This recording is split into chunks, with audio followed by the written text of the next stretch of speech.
banana chili. Hi friends, இன்றைக்கான dish வந்து வாழைக்காய் சில்லி எப்படி செய்யலான்ட்டு பார்க்கலாம் வாங்க. பாருங்க, என் பொண்டாட்டி ஒரு டிஷ் செஞ்சுருக்குது. வாழைக்காயில் சிக்கன் பவுடர்லாம் போட்டு அது புது டிஷ்ஷாக ஒன்று செஞ்சிட்டு இருக்குது. அந்த டிஷ் எப்படி வந்திருக்குதுன்னு பாருங்கள். அருமையான ஸ்நாக்ஸாக இருக்குது. நல்லா காரஞ்சாரமான ஒரு ஸ்நாக்ஸு. மீனை பொரிச்சிருப்பும் பார்த்துருப்பீங்க. இந்த ஸ்நாக்ஸை பாருங்கள், வேறு லெவலில் இருக்குது.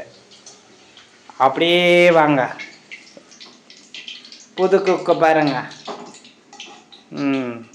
புது குக் பண்ணிட்டு இருக்கிறாங்க. இது அருமையான டிஷ்ஷுங்க. இது செஞ்சு சாப்பிட்டு பாருங்கள், டேஸ்ட் வேறு லெவலில் இருக்கும். இது செய்கிறது ரொம்ப ஈஸிங்க.